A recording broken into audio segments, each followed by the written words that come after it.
अस्सलाम वालेकुम स्टूडेंट्स। क्या आप जानते हैं कि कौन सा उसूल है जो क्रिकेट बॉल के स्विंग होने के पीछे होता है? एक स्विंगिंग क्रिकेट बॉल जब बॉलर के हाथ से निकल के बैट्समैन तक पहुंचती है तो वो किस उसूल पर काम करती है? इसके अलावा वो कौन सा प्रिंसिपल है, वो कौन सा उसूल है जिसके ज़रिए कोई भी फ़्लाइट एरोप्लेन जो है वो उड़ान लेता है, एरोप्लेन फ्लाई करता है? ये वही प्रिंसिपल है जिस प्रिंसिपल पर एक पेपर के सामने अगर फूका जाए तो वो पेपर ऊपर की तरफ उठ रहा है, ना कि हवा की वजह से नीचे की तरफ जा रहा है, बल्कि फूंक मारने की वजह से पेपर ऊपर आ रहा है। इसी प्रिंसिपल के बेसिस के ऊपर अगर आप एक पिंग पोंग बॉल के नीचे जो है वो हेयर ड्रायर को रन करते हैं तो वो बॉल गिरने के बजाय उसी हेयर ड्रायर के ऊपर रोल करने लगती है। और इसके अलावा एक और एक्सपेरिमेंट है जहां पर आप एक स्ट्रॉ की मदद से अगर दो टिन्स के दरमियान में ब्लो करते हैं, फूंक मारते हैं, तो वो जो दोनों टिन्स हैं वो एक दूसरे से दूर जाने के बजाय एक दूसरे के करीब आते हैं। तो आज की ये जो वीडियो है, इस वीडियो के अंदर हम लोग पढ़ने वाले हैं एक बहुत ही इंपॉर्टेंट प्रिंसिपल जो कहलाता है बर्नौलीज़ प्रिंसिपल। मेरा नाम है मोहम्मद तलहा और आप देख रहे हैं तलासफेस एकेडमी। तो बर्नौलीज़ प्रिंसिपल को पहले समझ लो कि बर्नौलीज़ प्रिंसिपल है क्या, फिर हम उसकी ज़्यादा डेप्थ में जाएंगे और डिस्क्रिप्शन को समझेंगे। बर्नौलीज़ प्रिंसिपल स्टेट करता है कि जो वेलोसिटी होती है किसी भी फ्लूइड की वो हाई होती है तो प्रेशर लो हो जाता है। The velocity of a fluid is high, the pressure is low. Fluid की वेलोसिटी ज़्यादा, pressure come, and the velocity is low. और अगर वेलोसिटी कम होती है तो इट मीन्स प्रेशर हाई होता है। जब भी किसी जगह से कोई फ्लूइड पास हो रहा होता है, जैसे कि आपको पाइप में नज़र आ रहा है, तो आप देख सकते हैं कि जो V1 है, जहाँ पर एरिया ज़्यादा नज़र आ रहा है, तो यहाँ पर स्पीड कम है। और जब फ्लूइड यहाँ पर पहुँचता है A2 वाले एरिया पर, तो फ्लूइड की स्पीड बढ़ जाती है। बट अगर हम यहीं पर ही बैरोमीटर्स का इस्तेमाल करके प्रेशर को मेजर करें तो आप देख सकते हैं कि V1 में स्पीड कम है, V1 वाली स्पीड कम है, एरिया ज़्यादा और स्पीड कम, और इसी के लिहाज से जो प्रेशर है वो यहाँ पे ज़्यादा नज़र आ रहा है। और यहाँ पर अगर आप देखें तो फ्लूइड की वेलोसिटी ज़्यादा है, फ्लूइड तेज़ी से ट्रैवल कर जाता है, बट यहाँ की जो प्रेशर की वैल्यू है वो कम नज़र आ रही है, हाइट कम नज़र आ रही है। बट ये प्रिंसिपल कैसे बनना, कैसे हम इसको ड्राइव कर सकते हैं, उसके लिए कुछ सपोजिशन करना ज़रूरी है। तो सपोज़ कर लो कि एक पाइप है जो कि आपको यहाँ पे नज़र आ रहा है और ज़मीन से किसी हाइट पर होगा। तो दो एरियाज़ हैं। जो इधर वाला एरिया है ये थोड़ा सा छोटा आपको नज़र आ रहा है, A1 है इधर वाला पाइप का जो एरिया है, और इधर जो पाइप का मुंह है इस तरफ जो एरिया है पाइप का वो A2 के बराबर है। और ये जो पाइप है इसकी ज़मीन से हाइट अलग अलग है। जो A1 की हाइट आपको नज़र आ रही है वो जाहिर सी बात है कम नज़र आ रही है, और जो A2 की हाइट है ज़मीन से वो ज़्यादा नज़र आ रही है। इसको भी हम नाम देते हैं H1 और H2 का। A1 वाला जो हिस्सा है उसकी हाइट H1 है, और जो A2 वाला हिस्सा है उसकी हाइट बराबर है H2 के। और इससे एक फ्लूइड जो है वो फ्लो कर रहा है, और इस फ्लूइड की वेलोसिटी A1 वाली जगह पर कुछ अलग है, A2 वाली जगह पे कुछ अलग है। और अगर आपने इक्वेशन ऑफ कंटिन्यूटी पढ़ी है तो उसके मुताबिक यही था कि एरिया कम स्पीड ज़्यादा, और एरिया ज़्यादा स्पीड कम, तो यकीनन V1 जो है वो ज़्यादा होगा V2 के लिहाज से। V1 की वैल्यू ज़्यादा है और V2 की वैल्यू कम है।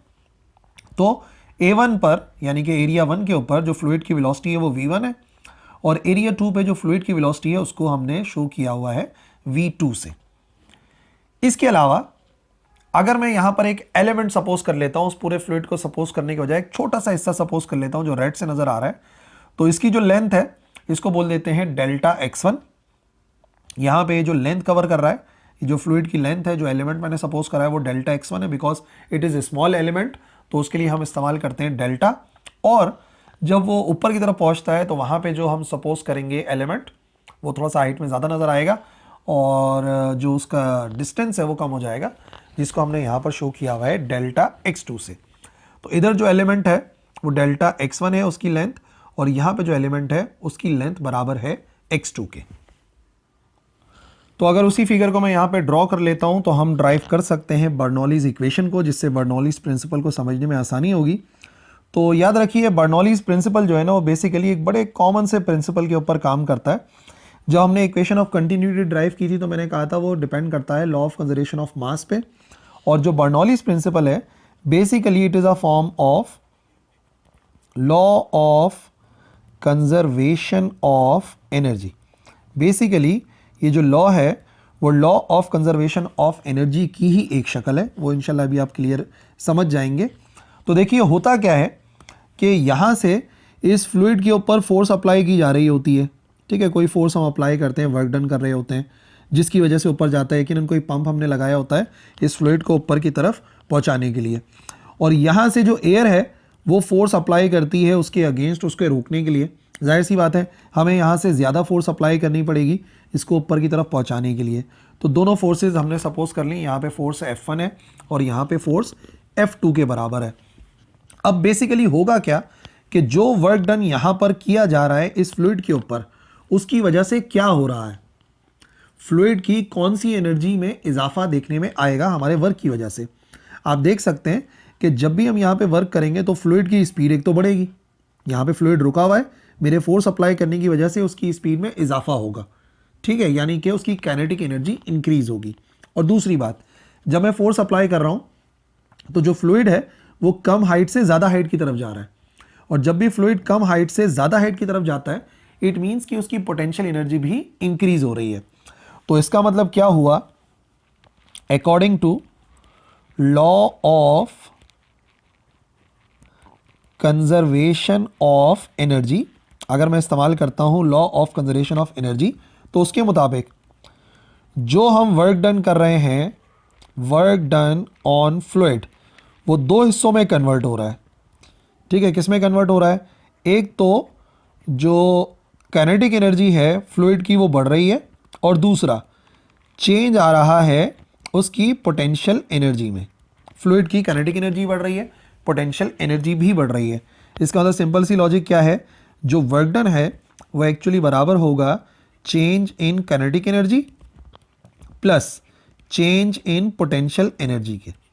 अगर मैं ये तीनों चीज़ें मालूम कर लूँ और पुट कर दूँ इक्वेशन 1 में, तो आप देखेंगे जो आंसर आएगा उसी को कहते हैं बर्नौलीज इक्वेशन, जो कि बेसिकली डिफाइन करेगी बर्नौलीज प्रिंसिपल को। तो इसका मतलब ये हुआ कि इस क्वेश्चन को हम 3 स्टेप्स में सॉल्व करेंगे। पहला स्टेप होगा हम कैलकुलेट करेंगे work done on the fluid. Fluid के ऊपर टोटल वर्क डन कितना हो रहा है वो हमें निकालना पड़ेगा, ठीक है। आप ज़रा नोट करो कितने वर्क हो रहे हैं यहाँ पे फ्लूइड पे, यहाँ पे फ्लूइड पे 2 वर्क हो रहे हैं, एक F1 की वजह से, एक F2 की वजह से।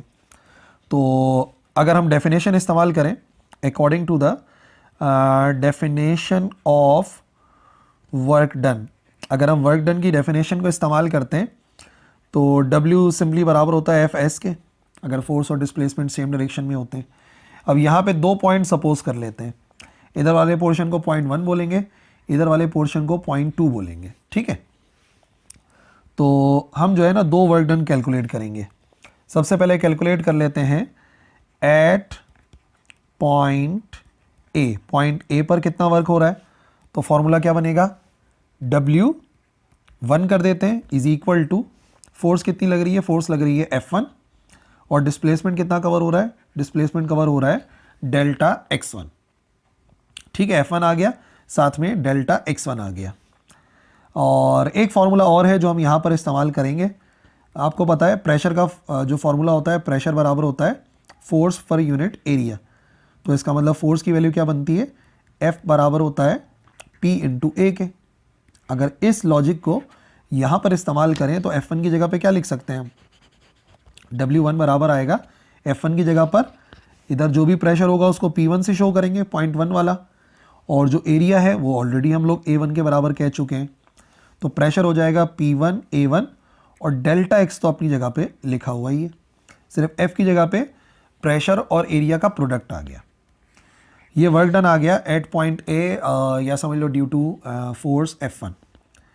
अब अगर हम वर्क कैलकुलेट कर लेते हैं एट पॉइंट बी, सेकेंड हम वर्क कैलकुलेट करेंगे एट पॉइंट बी, जो कि हमारा दूसरा पॉइंट था, पॉइंट 2 का नाम दिया था मैंने।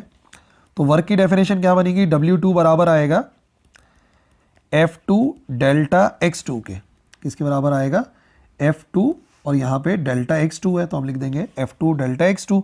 और सिमिलरली हमें पता है जब वैल्यू पुट करेंगे प्रेशर वाली तो फॉर्मूला बनेगा P2A2, साथ में आ जाएगा डेल्टा X2। दोनों वर्क डन आ गए।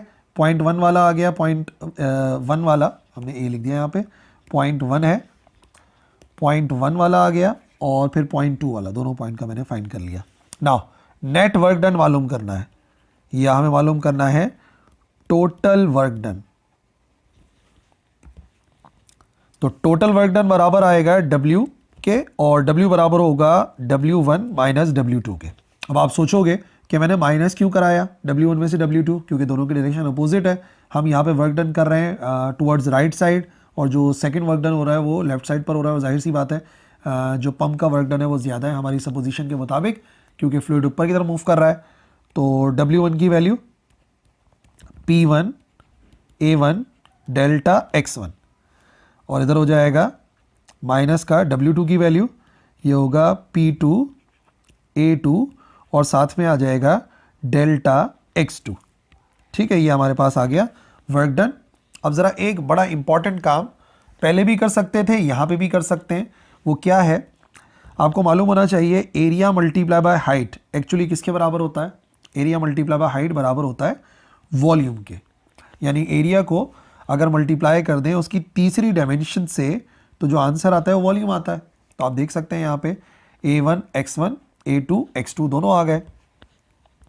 तो इसका मतलब वर्क डन बराबर आएगा W बराबर आएगा P1, और यहाँ पर आएगा डेल्टा V, फिर माइनस P2 आएगा, और साथ में आएगा डेल्टा V।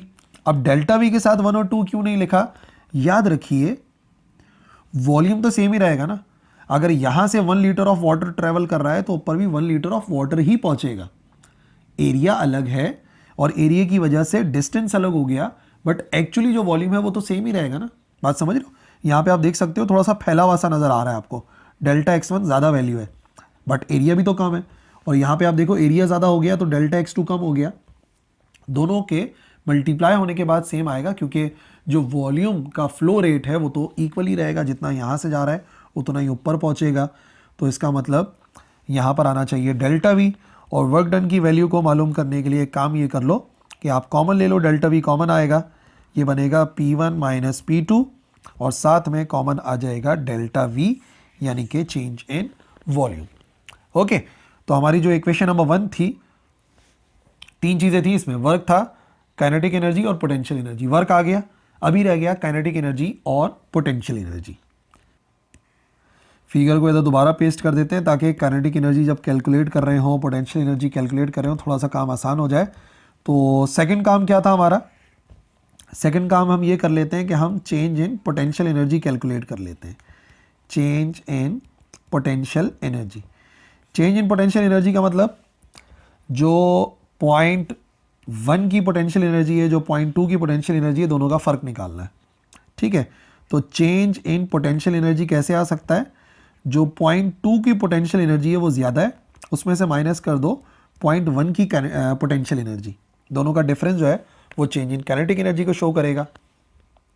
पोटेंशियल एनर्जी का फॉर्मूला इन ग्रेविटेशनल फील्ड बराबर होता है mgh के। तो हम लिख देते हैं यहाँ पे mg, और हाइट कितनी है h2। और दूसरी बात, हम यहाँ पर जो मास सपोज कर रहे हैं उसका एक छोटा सा एलिमेंट सपोज कर रहे हैं, तो उसके लिए हम इस्तेमाल करेंगे डेल्टा m का सिंबल। पूरा मास थोड़ी है फ्लूइड का, डेल्टा m का मतलब ये जो छोटा सा हमने एक एलिमेंट सपोज करा है फ्लूइड का, उसका मास है, तो डेल्टा m हो गया। माइनस पॉइंट 1 की पोटेंशियल एनर्जी क्या आएगी, डेल्टा m, और यहाँ पर आ जाएगा GH1। तो इधर हो गया डेल्टा m GH2, और यहाँ पे हो गया डेल्टा m GH1। ठीक है जी। और उसी के साथ साथ अगर हम यहाँ पर मास की वैल्यू पुट करें, तो मैं आपको पहले ही बता चुका हूँ, मास को हम रिप्लेस करते हैं दो ही फॉर्मूलों से, या तो F = ma से यानी कि वेट वाला फार्मूला, या तो हम मास को रिप्लेस करते हैं डेंसिटी वाले फार्मूले से। तो वैसे मास बराबर होता है डेंसिटी इनटू वॉल्यूम, बट अगर एक एलिमेंट की बात कर रहे हैं तो वॉल्यूम का भी एलिमेंट लिखना पड़ेगा छोटा सा। तो इसका मतलब मास बराबर होगा रॉ डेल्टा V के। तो फॉर्मूला क्या बनेगा हमारे पास, देयरफॉर पोटेंशियल एनर्जी बराबर आ जाएगी, potential energy is equal to, ये हो जाएगा रॉ डेल्टा V, ठीक है, डेल्टा M की जगह पर आ गया, और साथ में GH2 अपनी जगह पे लिखा हुआ है। फिर इधर भी माइनस का डेल्टा M की जगह पे रॉ डेल्टा V और GH1 अपनी जगह पे लिखा हुआ है।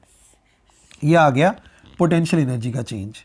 ठीक है, दो काम हो गए, वर्क डन आ गया, काइनेटिक एनर्जी का चेंज आ गया, पोटेंशियल एनर्जी का चेंज आ गया। और अब हम मालूम करेंगे काइनेटिक एनर्जी का चेंज। ये हमारा तीसरा पार्ट होगा, चेंज इन काइनेटिक एनर्जी। ठीक है, फिगर देख लो दोबारा से। तो पॉइंट 1, जो पॉइंट 1 है हमारे पास, ये आ गया और ये आ गया पॉइंट 2। तो काइनेटिक एनर्जी पॉइंट 1 की और यहाँ पे 2 की देखी जाएगी। तो चेंज कैसे निकलेगा काइनेटिक एनर्जी का, जो पॉइंट 2 की काइनेटिक एनर्जी है उसमें से माइनस कर दो पॉइंट 1 की काइनेटिक एनर्जी। अब वैसे काइनेटिक एनर्जी का फॉर्मूला होता है 1/2 mv² ना। ठीक है, बट यहाँ पर हम एक एलिमेंट की बात कर रहे हैं तो डेल्टा M लिखेंगे। और फिर पॉइंट 2 की वेलोसिटी कितनी है, यहाँ की वेलोसिटी v2 है, तो हम लिखेंगे v2 का स्क्वायर। ये पॉइंट 2 की काइनेटिक एनर्जी आ गई माइनस पॉइंट 1 की काइनेटिक एनर्जी 1/2 डेल्टा M, और ये आ जाएगा v1 का square. Change in kinetic energy आ रही है। ठीक है, फिर दोबारा वही बात है, मास को हमें रिप्लेस कराना है। तो मास को रिप्लेस कराने के लिए एक ही फॉर्मूला है, वो होता है रॉ v के बराबर। एलिमेंट ऑफ मास है तो यहाँ पे भी एलिमेंट ऑफ वॉल्यूम आएगा, स्मॉल अमाउंट ऑफ वॉल्यूम।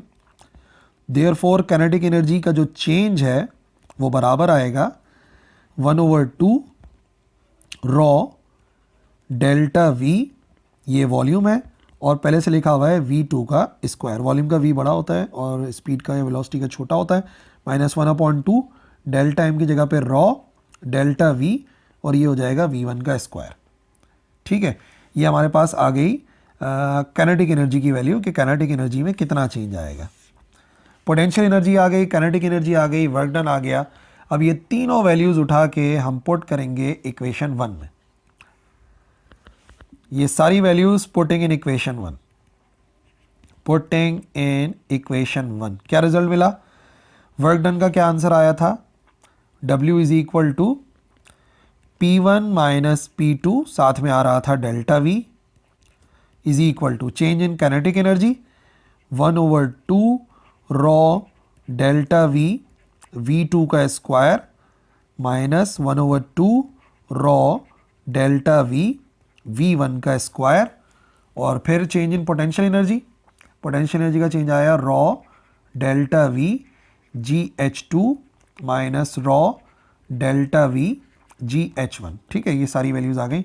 ये वर्क डन की वैल्यू है पूरी, ये वर्क डन है, ये चेंज इन काइनेटिक एनर्जी है, और ये चेंज इन पोटेंशियल एनर्जी है। ठीक है, अब एक बात देखो ज़रा, यहाँ से डेल्टा V को मैं कैंसिल करना चाह रहा हूँ, तो इधर से डेल्टा V को कॉमन ले लेता हूँ। डेल्टा V कॉमन आ गया, जो बच गया वो लिख लेते हैं 1/2 रॉ v2 का स्क्वायर माइनस 1/2 रॉ v1 का स्क्वायर।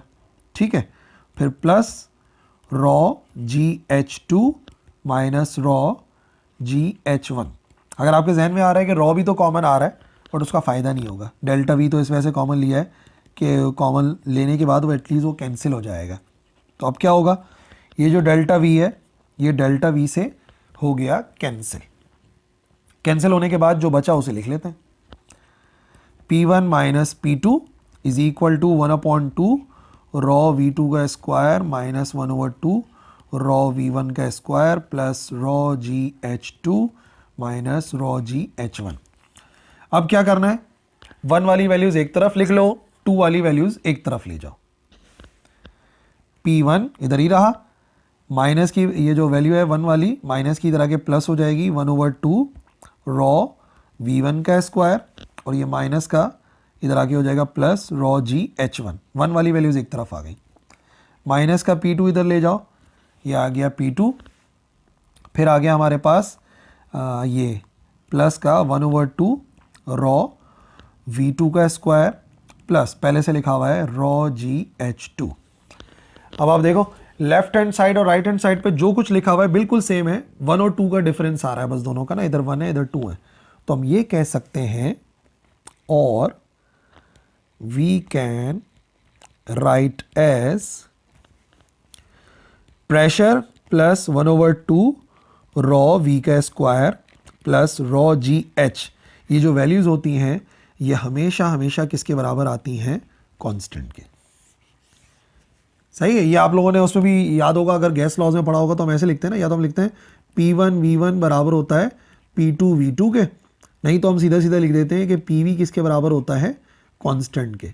तो बिल्कुल वही काम मैंने करा। इन सब का सम 1 में भी, यानी कि पॉइंट 1 पे भी इक्वल आ रहा था, और इनका जो सम आ रहा है इन तीनों चीज़ों का पॉइंट 2 पे वो भी सम इक्वल आ रहा है। इसका मतलब इनका सम हमेशा क्या रहता है? कांस्टेंट। ठीक है, यही बात इधर हमें बतानी थी। ये जो इक्वेशन आपके सामने लिखी हुई नज़र आ रही है, इसे कहते हैं इक्वेशन, कौन सी? Bernoulli's equation. ये कहलाती है बर्नौलीज इक्वेशन, ये जो इक्वेशन है। बट अभी प्रिंसिपल वाली बात बाकी है, उसको समझना पड़ेगा।